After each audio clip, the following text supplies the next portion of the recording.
Oke, baik. Bismillah. Assalamualaikum warahmatullahi wabarakatuh.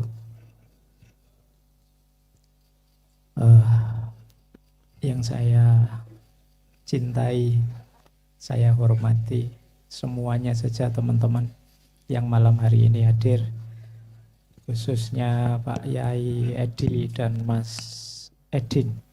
Bener nggih? Ya, khawatir salah. Karena sampean setelah lagi nyari info tentang saya belum nyari info tentang sampean. Jadi khawatirnya keliru. Oke, baik. Jadi yang pertama kita awali dari judulnya. Ya, judulnya kan tiga ini. Self healing, stoikisme, dan Islam. Oh ini dunia akhirat semuanya dibahas. Baik, self healing. Ya, isu ini belakangan populer di kalangan akademisi, di wacana-wacana umum, teman-teman juga di medsos dan lain sebagainya. Karena memang begini, saya beberapa kali membaca artikel itu, tingkat depresi, tingkat galau anak-anak muda hari ini itu meningkat drastis. Saya tidak tahu yang hadir malam hari ini ada yang masuk kategori itu atau tidak. Jadi banyak yang mengalami disorder, jadi banyak mengalami masalah kejiwaan oleh berbagai hal. Bahkan mungkin oleh hal-hal yang tidak kita duga-duga sebelumnya. Misalnya dulu orang anggap kurang informasi itu sebagai kelemahan, maka orang solusinya mbok yo yang banyak informasi. Ternyata banyak informasi, banjir informasi juga malah masalah. Ya termasuk berhubungan dengan stres, studi kah, berhubungan dengan hidup sehari-hari kah, berhubungan macam-macam. Ternyata banyak informasi itu kadang malah membuat bingung. Antara ini ya saya kasih contoh, misalnya hari ini banyak orang melakukan self diagnosis. Jadi ngobati dirinya sendiri, mendiagnosis dirinya sendiri padahal tidak ahli. Terus stres karepe dhewe. Pusing sedikit saja terus, jangan-jangan stroke iki ya. Jangan-jangan ngono. Karena seringnya membaca gejala-gejala stroke adalah yang pertama pusing, yang kedua terus kita self diagnosis terus stres sendiri, terus muncul penyakit beneran namanya psikosomatis. Itu dari ranah kesehatan. Dari ranah pendidikan misalnya, saya tidak perlu menyebut betapa bingungnya teman-teman hari ini dengan situasi pendidikan, ya pendidikanmu sendiri, ya pendidikan secara institusional, secara nasional. Kemarin ada banyak yang mengeluh ke saya itu, Pak, saya menyesal sekali Pak, cepat-cepat lulus. Kenapa? Karena begitu saya lulus tuh loh, kok sekarang aturannya ndak pakai skripsi. Padahal kemarin saya nyusun skripsi itu stresnya luar biasa, pontang-panting lah. Kok enak saya lulus tiba-tiba sekarang ndak ada skripsi. Nah, ini salah satu contoh. Terus gonta-ganti kurikulum dan lain sebagainya. Apalagi kamu stres dengan dosen pembimbing lah, dengan apalah, itu banyak yang curhat-curhat begitu. Jadi ada banyak momen, ada banyak situasi keseharian hari ini yang itu membuat generasi hari ini terus jadi tidak tangguh. Muncullah istilah yang mungkin teman-teman yang muda tidak suka, istilahnya generasi stroberi. Jadi generasi hari ini itu seperti stroberi. Indah kalau dilihat di luar, tapi rapuh di dalam. Stroberi itu kan dalamnya mudah hancur. Meskipun kalau digambar, kalau dilihat, kalau pakai hiasan di gelas itu kan indah. Nah, kondisi semacam ini kemudian memunculkan banyak gejala-gejala mental disorder. Yang itu sebenarnya sebagian besar obatnya dari diri kita sendiri. Itu yang nanti disebut self healing. Jadi membereskan cara hidup kita. Jadi tidak dari luar tapi obatnya dari dalam. Itulah mengapa kemudian gagasan-gagasan seperti stoikisme ini terus masyhur hari ini, populer. Buku filsafat teras itu kan membantu banyak menyebarkan ide Stoikisme itu saya tidak tahu sudah cetak ulang berapa puluh kali. Dan masih bestseller sampai hari ini. Saya di banyak sesi diskusi juga tema paling banyak yang harus saya bahas tahun-tahun belakangan ini dua. Yang pertama itu tadi tentang stoikisme, ketenangan jiwa. Yang kedua tentang cinta. Itu pokoknya tema perennial ini. Dua tema yang paling banyak saya bahas ketika yang undang teman-teman mahasiswa. Nah, itu paling tidak menggambarkan situasi hari ini ketika banyak orang gelisah, banyak orang jiwanya mencari pegangan, mencari jalan untuk ketenangan dan lain sebagainya. Dan memang stoikisme seputar itu yang dibahas, yang diajarkan. Itulah mengapa kemudian banyak orang yang tertarik dengan kajian ini. Saya di beberapa podcast juga membahas tema ini sampai hafal. Makanya ndak usah heran tuh Pak Faiz ndak pakai teks apa naskah apa wis kadung hafal. Karena terlalu sering dibahas. Semoga malam hari ini kita tegaskan lagi beberapa idenya, beberapa isunya. Baik, saya lanjutkan Mas Ading. Jangan lihat saya kayak terpesona gitu. Baik, saya lanjutkan ya. Yuk, self healingnya. Ya karena memang kenapa sih kok dari diri penyakit itu kan jenisnya 3. Ada disease, ada illness, ada sickness. Disease itu ya penyakitnya sendiri. Jadi kalau sampean misalnya, oh tekanan darahnya 150 itu ya itu akar penyakitnya namanya disease. Tapi ada illness. Illness itu yang kita rasakan. Ada orang yang tensinya 200 tapi masih santai cengenges-cengenges misalnya. Tapi ada yang tensinya baru 130 sudah merasa pusing, merasa berat. Ini namanya illness. Ada orang yang 3 hari tidak makan masih santai saja, yang penting ngerokok.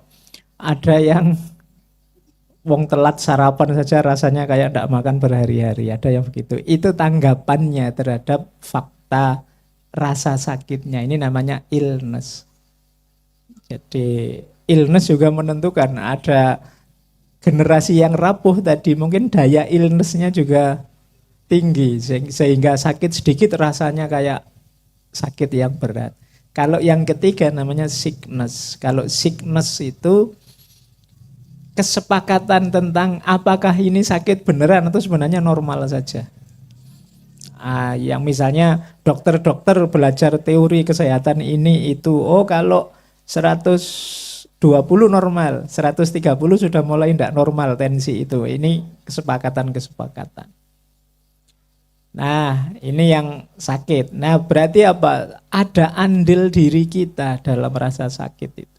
Termasuk illness tadi. Jadi apalagi penyakit yang berhubungan dengan mental.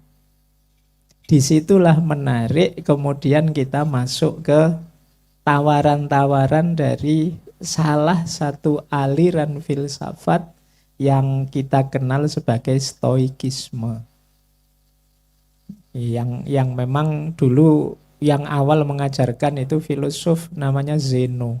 Zeno ini dari Citium, dari sekitar 300 tahun sebelum Masehi. 300 tahun sebelum Masehi itu berarti 3 abad setelah Sokrates. Sokrates 600-an tahun sebelum Masehi. Tapi stoikisme ini salah satu aliran filsafat yang paling lama diterima. Karena dia nanti mengalami 3 generasi. Setelah generasinya Zeno dan kawan-kawan, ada generasinya Panaeteus dan kawan-kawan. Itu sekitar 100 sebelum Masehi. Dan nanti dipungkasi oleh generasi yang kita akses biasanya generasi ketiga ini. Marcus Aurelius, Seneca, dan kawan-kawan itu dari generasi ketiga. Yang itu sampai sekitar 180 tahun setelah Masehi. Jadi sampai sekitar 2 abad setelah Masehi. Jadi durasinya panjang dari 300 tahun sebelum Masehi sampai 180 tahun setelah Masehi. Itu kalau di Timur Tengah itu antara eranya Nabi Yunus sampai Nabi Zakaria.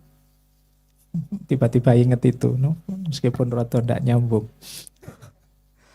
Zaman nabi-nabi yang paling unik itu karena antara Nabi Yunus sampai Nabi Zakaria itu panjang. Nabi Yunus itu 850 sebelum Masehi, Nabi Zakaria 91 sebelum Masehi. Jadi jaraknya panjang sekali. Nabi-nabi di Timur Tengah itu yang 25 itu jaraknya dekat-dekat, kecuali antara Nabi Yunus sampai Nabi Zakaria.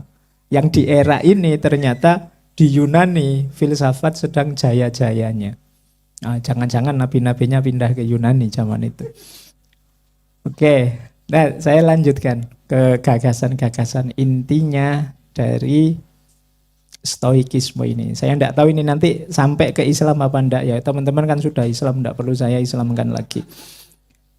Saya fokus ke stoikismenya. Ya semoga nanti ada waktunya untuk mempertajam di sisi Islamnya. Jadi stoikisme ini hakikatnya melanjutkan ajaran-ajarannya Sokrates. Jenis etikanya sama dengan Sokrates, namanya eudaimonia. Eudaimonia itu etika kebahagiaan. Ya memang orang hidup itu tujuannya bahagia. Dan bahagia itu tujuan final. Setelah bahagia orang biasanya sudah selesai, ya sudah bahagia ya mau apa lagi. Jadi tidak ada lagi di luar itu. Kita pingin mobil mewah, pingin makan enak, pingin istri cantik, tujuannya selalu akhirnya kebahagia, untuk bisa bahagia. Maka etika Yunani, Sokrates dan kawan-kawan yang nanti dilanjutkan kaum Stoa atau Stoik itu fokusnya memang pada kebahagiaan. Bagaimana caranya hidup bahagia. Nah, rumusnya mereka untuk bisa hidup bahagia, kita harus melakukan kebajikan, melakukan kebaikan. Tidak mungkin kita bisa bahagia kalau melakukan hal-hal yang jelek, yang jahat, yang buruk. Mungkin kita puas, mungkin kita merasa lega melakukan keburukan tertentu, tapi pasti itu bukan kebahagiaan. Maka orang untuk bisa bahagia harus melakukan kebaikan. Apa kebaikan itu? Apa kebajikan itu? Kebaikan itu katanya kaum Stoik adalah ketika kita bisa selaras, harmonis dan dengan lingkungan, dengan alam sekeliling kita.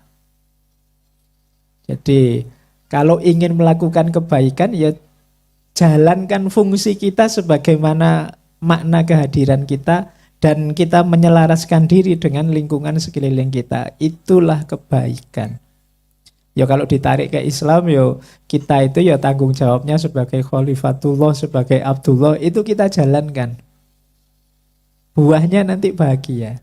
Ini apa situasi kita di tempat kita ada sesuai dengan peran dan fungsi yang dituntut dari kita. Berhadapan dengan kita sendiri, dengan sesama kita, dengan alam sekeliling kita, itu cari posisi dan peran yang paling pas.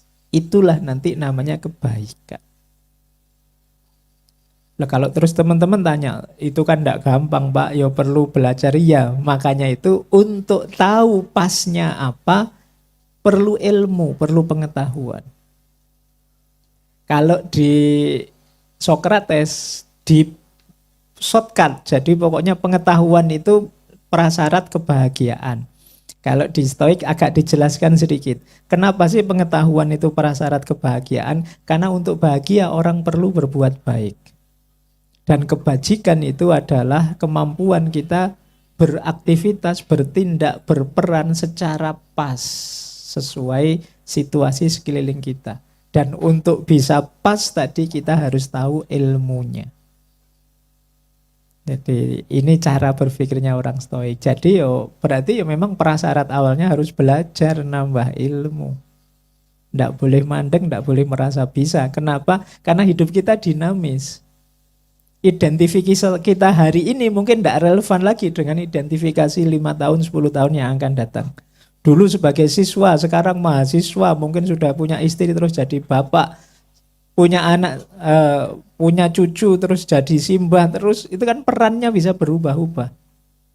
Saya malam hari ini jadi narasumber, tapi nanti kalau sudah di rumah kan tidak jadi narasumber lagi. Masuk di rumah saya terus qala Allahu ta'ala wahai anak-anak, kan tidak ngono mesti. Jadi perannya sudah berubah. Mungkin teman-teman membayangkan, wah enak ya keluarganya Pak Faiz tiap hari dijak ngaji filsafat. Bayanganmu kan ngono. Ya neng omah ya biasa saja perannya kayak bapak-bapak yang lain, kayak suami-suami yang lain. Nah ini perlu ilmu pemahaman seperti ini. Nggak harus kemudian mentang-mentang TNI terus di rumah juga jadi TNI, mentang-mentang polisi di rumah juga jadi polisi, nanti istrinya sendiri ditilang di rumah tapi kan enggak begitu. Kita harus paham peran, fungsi, dan posisi kita. Yang ini mensyaratkan belajar terus, ilmu terus. Nah, jadi maunya stoik itu ke sini targetnya. Nah, nanti kita lanjutkan penjabarannya. Ada yang menganggap nanti stoik ini seperti, saya ada yang baca filsafat teras, mendengarkan kajian stoik di ngaji filsafat, ada yang tanya, Pak, kok rasanya orang stoik itu lari dari kenyataan ya? Jadi kalau bahasa ilmiahnya namanya toxic positivity. Mungkin teman-teman pernah dengar istilah toxic positivity. Toxic positivity itu misalnya kita sakit, terus orang bilang, sudahlah, itu sebenarnya bukan sakit tapi anugerah yang luar biasa, mari kita nikmati. Jadi kita diminta untuk memahami sakit sebagai tidak sakit, memahami pahit sebagai tidak pahit. Jadi kita semacam lari dari kenyataannya. Wah, patah hati itu luar biasa, rasanya tambah dekat dari Allah. Wah, prek. Nggak mungkin begitu mesti. Patah hati ya sakit lah kamu, mesti ya nangis-nangis biasa saja.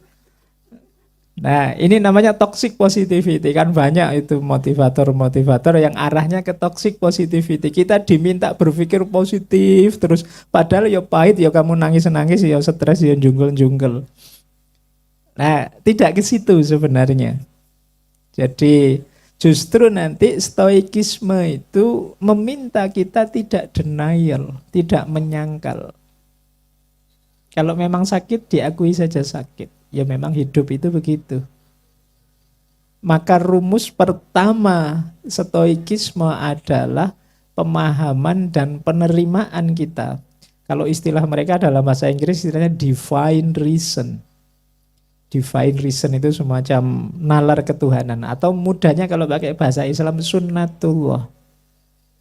Hidup ini ada polanya. Ayo kita terima ini.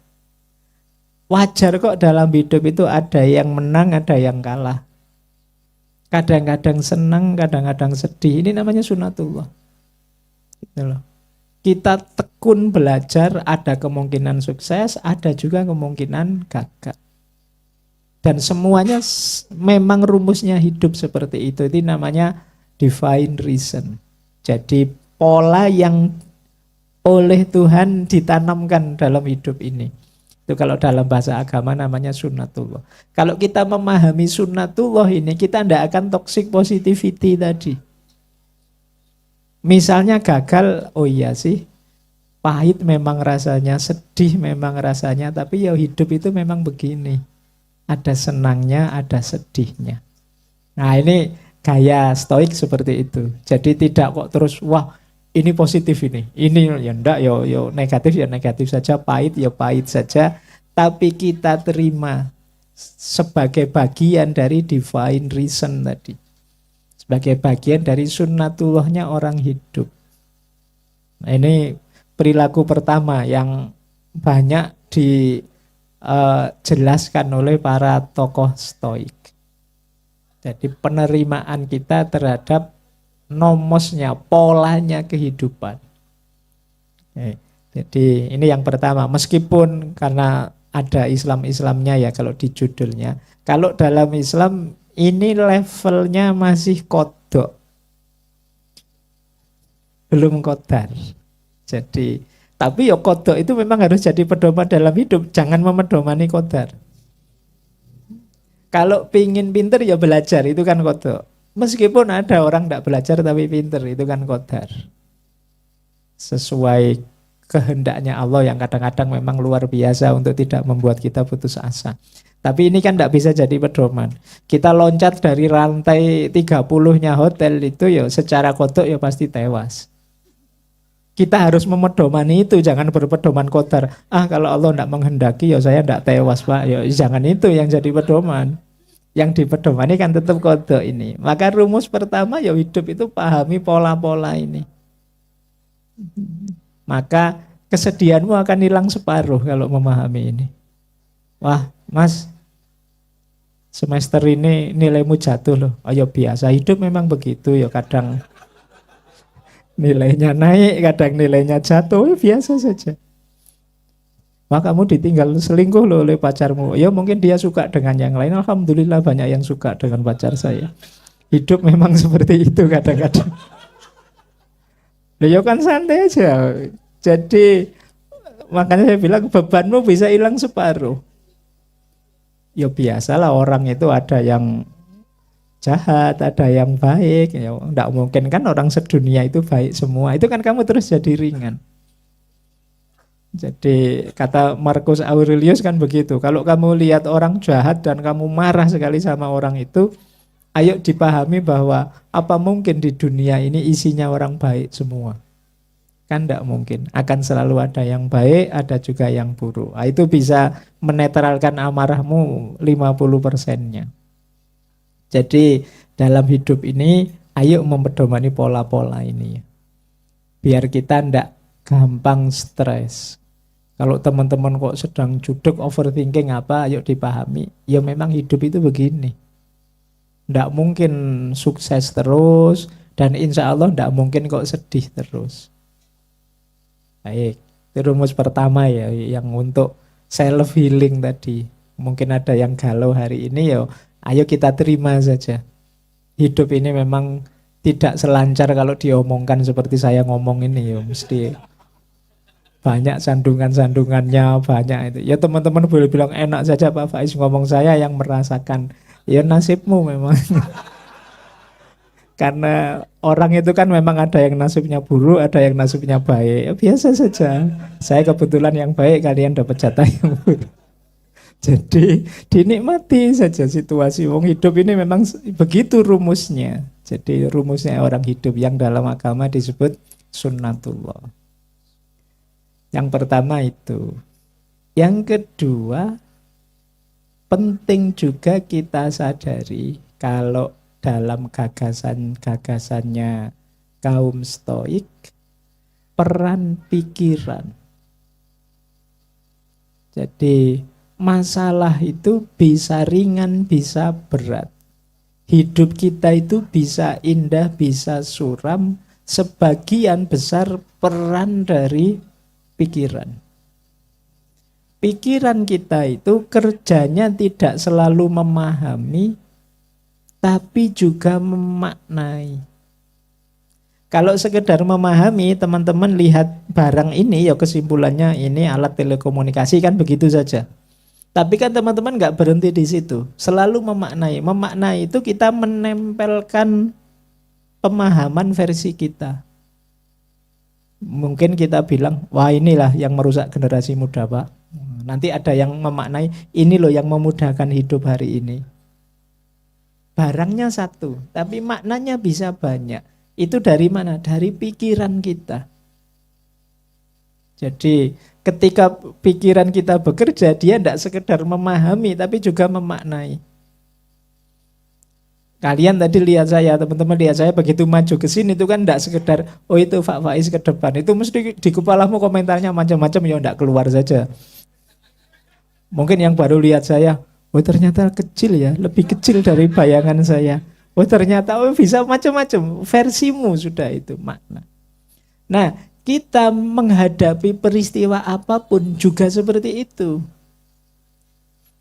Fenomena yang dihadapi mungkin sama, tapi pemaknaannya bisa jauh berbeda, tergantung cara berpikir masing-masing orang. Saya tadi ada berita kemarin ada tabrakan antara bis Eka dan Sumber itu ya. Dan banyak orang bilang, wah jangan naik bis itu karena mesti kecelakaan. Loh, itu pemaknaan versimu. Saya ada teman yang memaknanya berbeda. Oh justru asik naik bis itu. Uji nyali, latihan keberanian, macam-macam pemaknaannya. Jadi kita membayangkan maknanya hanya itu yang pas. Loh, bisa banyak maknanya. Jadi itu berarti apa? Hidup kita banyak tergantung pada pikiran kita. Di sesuatu yang mungkin bagi orang lain berat, bagi yang lainnya bisa, itu sangat menyenangkan.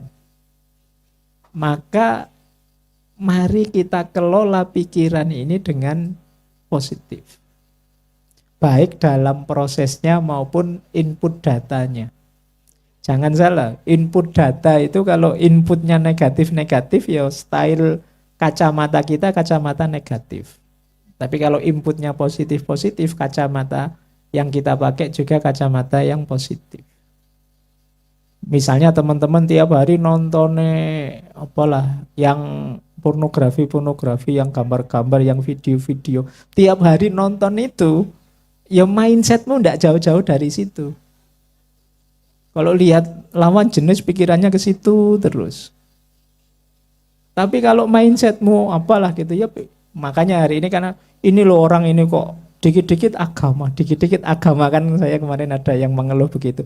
Itu karena ya inputnya seperti itu. Lihat apa-apa selalu ini halal apa haram ya. Jangan-jangan kira-kira apa sudah ada label halalnya ini. Kenapa? Inputnya seputar itu. Maka menanggapi realitas juga tidak jauh-jauh dari situ. Nah, termasuk ada sampai hari ini kan masih banyak yang anggap filsafat itu haram. Besok mau saya daftarkan di MUI minta sertifikasi halal biar tidak dikritik lagi karena mungkin dianggap halal kalau sudah ada sertifikasinya. Nah ini urusan mindset, urusan pikiran. Jadi maka hati-hati mengelola pikiran kita karena itu nanti jadi world view kita, cara pandang kita terhadap dunia. Ketika cara pandang kita terhadap dunia terbentuk, disitulah nanti pola tindakan kita lahir. Orang yang menganggap dunia ini isinya jahat-jahat semua, ya mungkin dia cenderung menjauh dari dunia. Tapi yang menganggap dunia ini asik-asik saja, mungkin dia ingin semakin terlibat dalam dunia. Ini hubungannya dengan mindset. Maka bagi kaum stoik ya kita diminta membereskan cara berpikir. Kalau ingin yang positif-positif ya cara berpikir kita yang positif. Jangan yang negatif-negatif. Ini bisa mengatasi self healing. Ya kalau bahasa agamanya ayo memperbanyak husnudzon saja. Prasangka baik. Jadi melihat apa-apa dari sudut positifnya. Wah aku kok sering pusing ya hari ini. Wah jangan-jangan ini isyarat mau dapat uang banyak misalnya. Itu kan positif. Saya kalau kemarin baca filsafat Jawa itu nih. Kalau tangannya gatel jam 2 siang itu mau dapat uang banyak. Tapi kalau gatelnya pagi hari itu berarti alamat mau sakit. Kalau gatelnya menarik kalau orang Jawa namanya ilmu titen. Nah ini kan menarik cara mengolah, cara berpikir menanggapi hidup ini. Jadi yang kedua itu dari stoikisme. Jadi meminta kita untuk kalau ingin tentram, kalau ingin tenang, kuncinya ya di pikiran. Kalau ingin sembuh pun kuncinya di pikiran. Banyak yang orang sebenarnya sudah sehat tapi merasa sakit. Ada enggak di sini yang rutin minum obat? Ada enggak yang langganan Paramek? Iya, saya enggak berani nyebut obat yang mahal-mahal lah, lihat levelnya. Iya, obatnya kan seputar Paramek, Antangin gitu kan seputar-seputar itulah. Iya, di sakunya paling mahal Pelosa.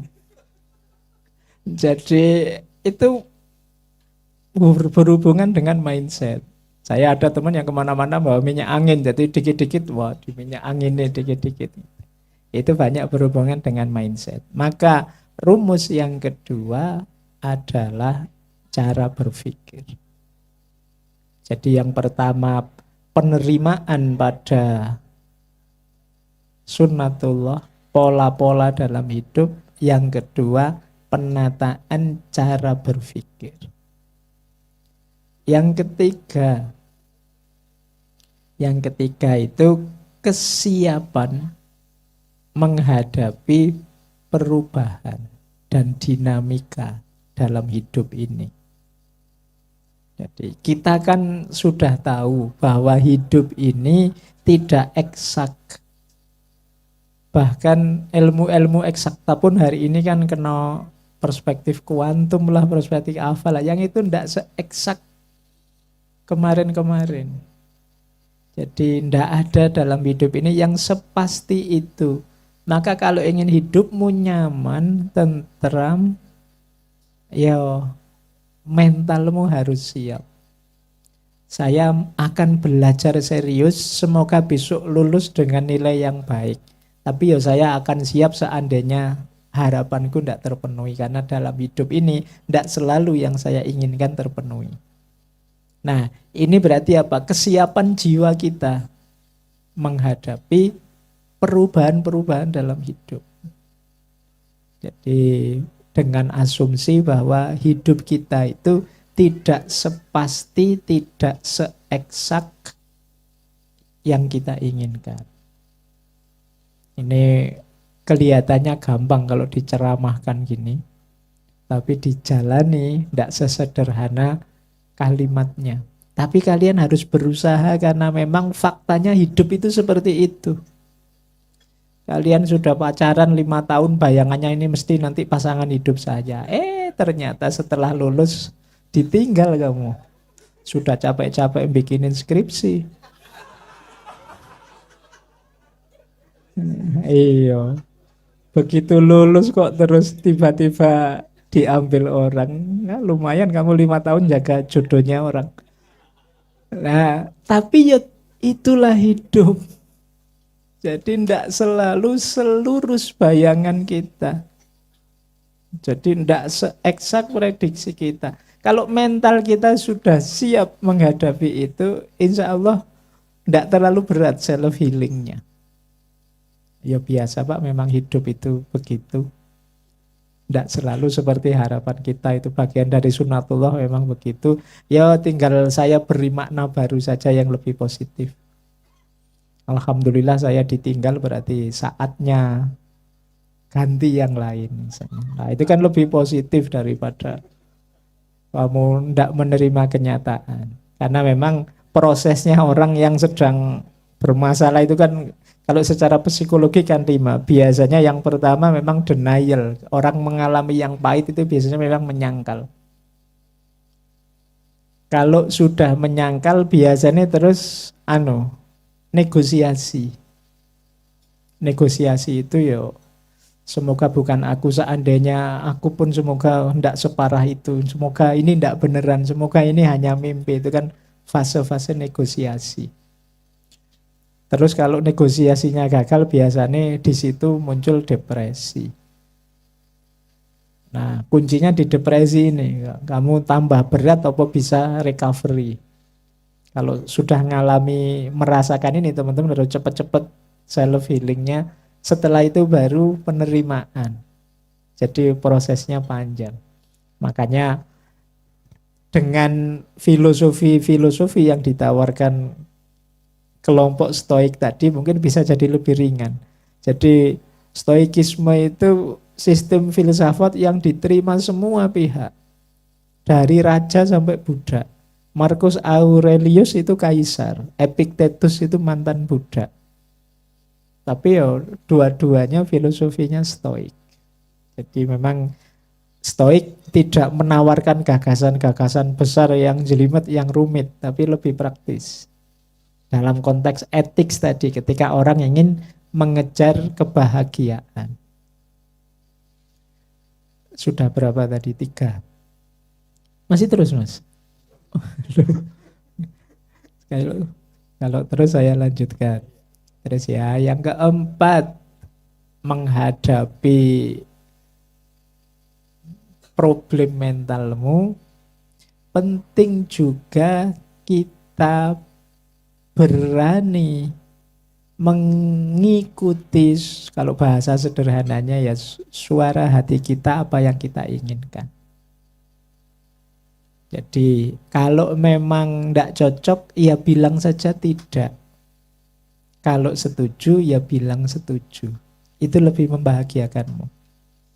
Daripada kamu pura-pura, yang itu menyulitkanmu dan menyulitkan juga orang lain. Kalau setuju, bilang saya setuju. Tapi kalau yang lain tidak setuju, ya mau gimana lagi. Itu kan kamu lebih lega daripada kamu pura-pura setuju padahal tidak setuju. Temanmu juga bisa memposisikan sikapnya, bisa ngatur lakunya, karena dia tahu sebenarnya teman kita yang satu ini kemarin tidak setuju sih. Itu kan bisa lebih menjaga perilaku dan tata katanya biar tidak menyakiti dan lain sebagainya. Jadi justru lebih meringankan yang lain kalau kita objektif, jujur dengan diri kita sendiri. Kalau suka, bilang saja suka. Tidak apa-apa, ya urusan ditolak kan tinggal cari yang lain. Daripada mbok empet-empet, mbok pendam-pendam, tidak berani ngomong, terus kalah dhisik ditembak liyane nangis. Jadi mending sudah jelas ditolak, alhamdulillah tidak apa-apa, berarti saatnya kan. Itu kan lebih nyaman untuk hidupmu. Daripada kamu overthinking, bulet sejak semester 1 sampai semester 5 maju mundur. Wis. Kamu kalah cepet. Jadi antara yang cakep dan berani tetap lebih menang yang berani. Iya. Tapi kan dia puas. Sementara yang cakep overthinking sampai lulus. Oke ya, jadi jujur dengan dirimu sendiri. Kalau ndak bisa, bilang saja ndak bisa. Kalau ndak mampu, bilang ndak mampu. Kalau mampu ya jangan malu-malu mengekspresikan diri. Jadi ini lebih membahagiakanmu. Jangan ragu untuk bilang tidak kalau memang tidak.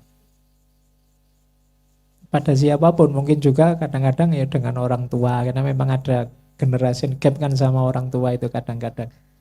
Ya ditampilkan saja isunya. Kalau memang Pak, Bu, sebenarnya saya itu pengennya begini, agak tidak sesuai dengan keinginannya Bapak Ibu, tapi ya monggolah diskusi, kita beda keinginan, itu kan enak. Daripada sampean menipu diri sendiri. Jangan-jangan orang tuanya juga kalau ngerti anaknya, wah ini anakku ini mengorbankan keinginannya demi aku, itu ya orang tua sakit juga. Kalau ngerti seperti itu. Maka rumus keempat, jujurlah dengan dirimu. Sampaikan apa yang kamu inginkan. Rumus yang kelima. Rumus yang kelima untuk self healing, menghadapi masalahnya teman-teman semua, adalah kesadaranmu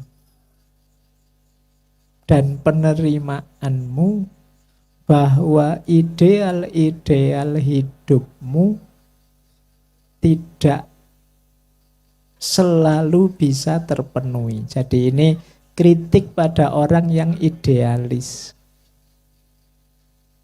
Hidup itu memang dipandu oleh ideal-ideal, tapi jangan jadi orang idealis. Orang idealis itu terlalu percaya dan percaya diri bahwa cita-cita dan keinginannya pasti akan terpenuhi.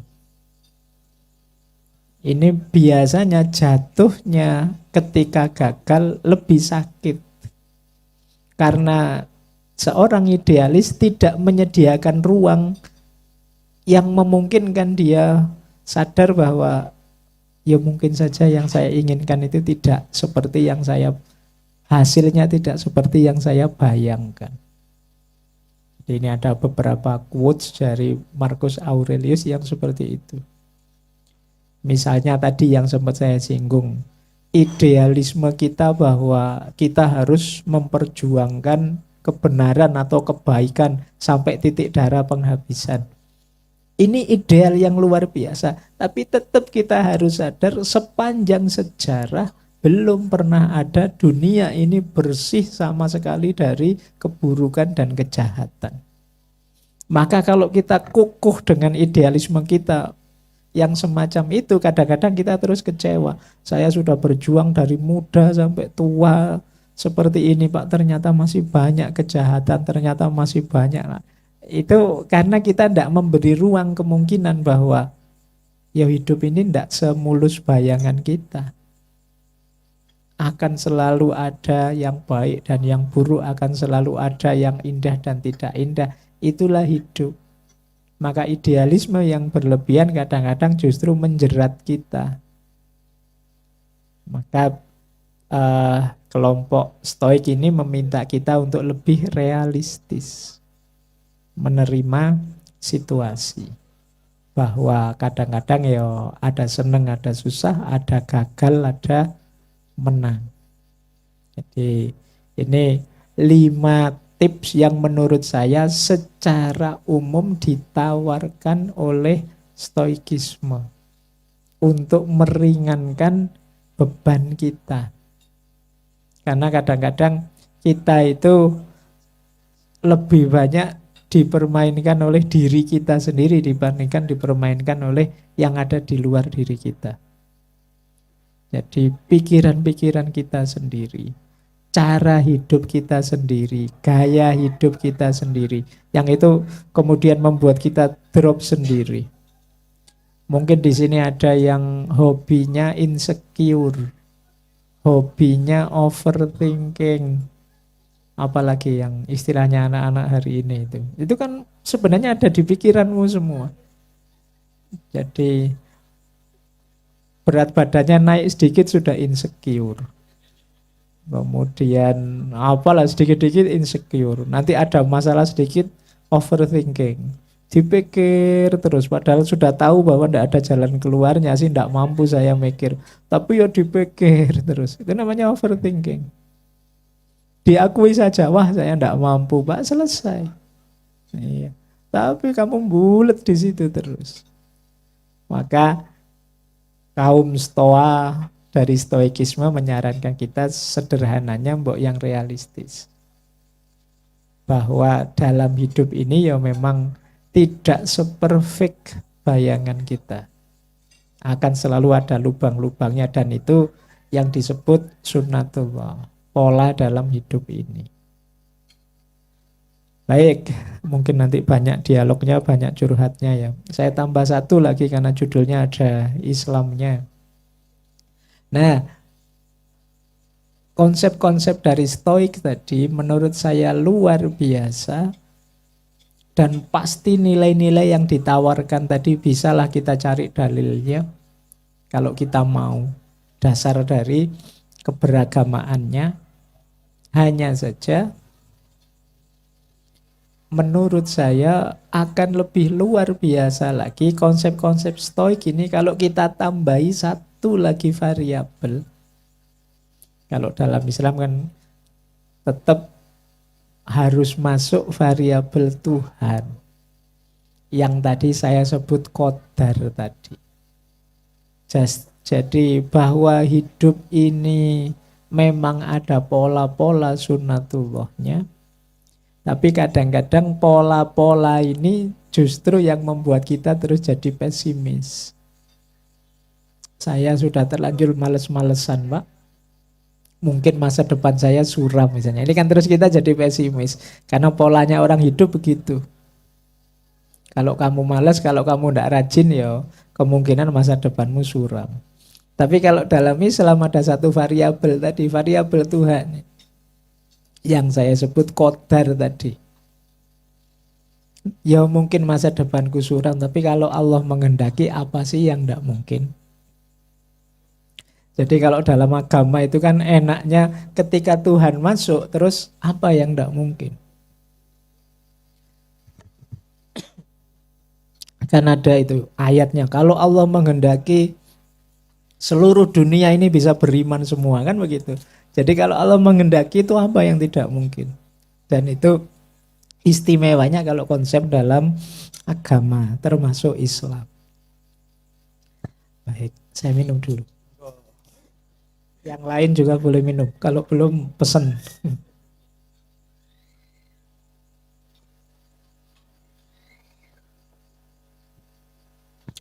Jadi variabel ketuhanannya. Jadi yang pertama itu bedanya apa dengan tawaran-tawaran Islam? Semua yang ditawarkan Stoik tadi di level nilai sudah sangat Islami.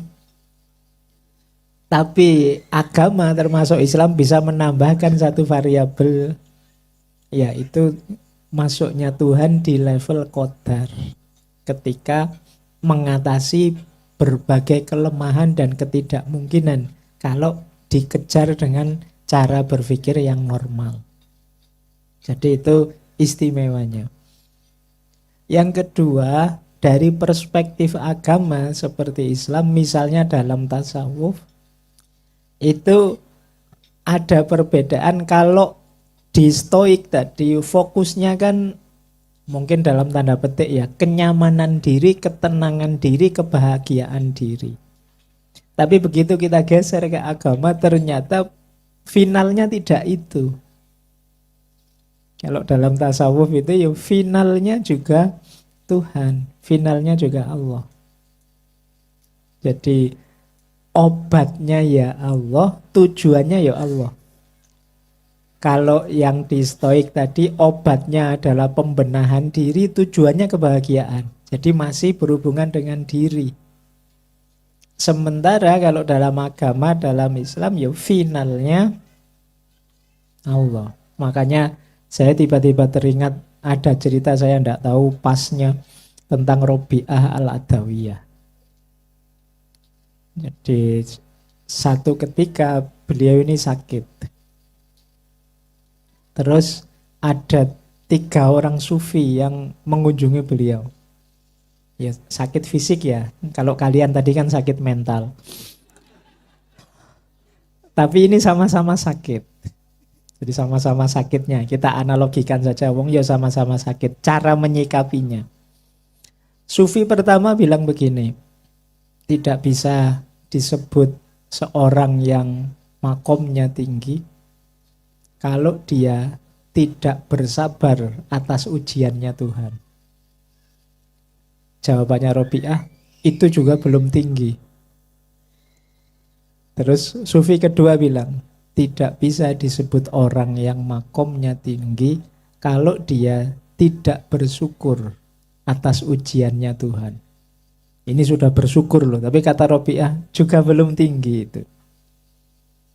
Oke, sufi yang ketiga bilang, tidak bisa disebut orang yang makomnya tinggi kalau dia belum gembira dengan ujiannya Tuhan. Jadi dikasih ujian sakit fisik atau sakit mental malah gembira. Itu tetap belum tinggi kata Robi'ah. Oh, 3 sufi ini terus mungkin setengah jengkel ya. Kok dibantai semua itu loh. Padahal ini sudah luar biasa loh. Kamu sabar, kamu bersyukur, kamu gembira, dikasih ujian malah gembira. Tapi kata Robi'ah tetap belum tinggi. Terus mereka tanya, lah terus yang tinggi itu yang seperti apa? Tidak disebut kata Robi'ah orang itu makomnya tinggi kalau dia tidak ingat ujian saat dia ingat Tuhan. Jadi dibalik. Ini sampean mikir mesti, enggak tutup mungkin saya ngomong ini.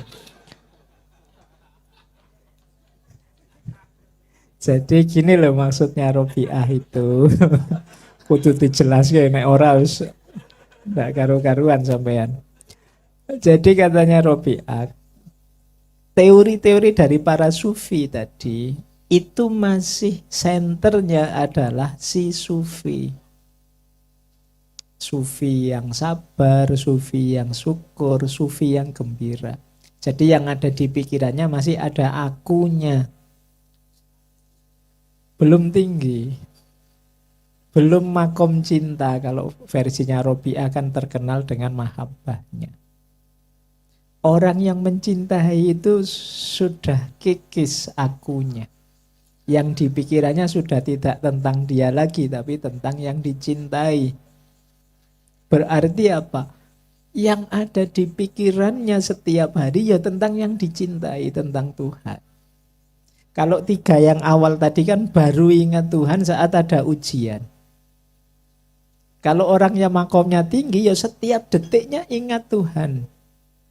Dan saat ingat Tuhan dia sadar ya mesti nanti ada ujian dari Tuhan. Jadi ketika ujian datang dia ya enggak kaget, ya enggak, biasa saja. Kenapa? Karena sudah ingat Tuhan. Kita kan sering berteori kalau kita sakit, alhamdulillah ditegur untuk ingat Tuhan. Nah, ya itu kan makom kita yang masih rendah.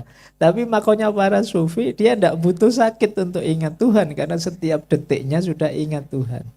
Maka tidak disebut makom tinggi kalau dia tidak ingat ujian saat ingat Tuhan. Jadi di antara ingatannya tentang Tuhan adalah ya nanti Allah mesti ngasih kegembiraan, ngasih kesedihan, ngasih ujian, tidak masalah. Dia sudah siap. Nah, ini menarik kan kalau ditarik ke tasawuf. Ya mirip sih seperti stoik tadi yang bahwa kita ingat hukum alam. Kita ingat bahwa hidup ini ada naik turun. Kita ingat hidup ini ada ujian. Tapi kan variabel Tuhannya belum masuk. Kalau dalam tasawuf variabel Tuhannya terus masuk bahwa untuk bisa begitu, yo orientasi hidupnya terus diarahkan ke Tuhan. Berarti ini obat penyembuh yang luar biasa kalau kesadaran kita sudah kesadaran ilahiyah. Kalau yang ilahiyah sudah hadir, problem dunia seperti apapun, termasuk yang membuat kalian overthinking kah, yang membuat kalian stres dan lain sebagainya, sudah jadi tidak berarti lagi. Nah itu tawaran kalau dari agama, dari Islam. Baik. Saya kira itu dulu ya. Kalau bagi orang-orang yang ingin terobosan baru, ingin kreatif, ingin membuat sesuatu yang berbeda dengan sebelumnya, ingin melakukan revolusi-revolusi tertentu dalam kehidupan ya, gaya stoik mungkin agak kurang relevan. Jadi makanya saya tidak bilang hidupmu sepenuhnya harus stoik, itu nanti malah ada banyak juga yang tidak relevan. Tapi di bagian tertentu hidupmu perlu mengadopsi perspektif-perspektif seperti stoik. Baik, saya kira itu Mas Ading. Monggo kalau ada sedikit tanya jawab.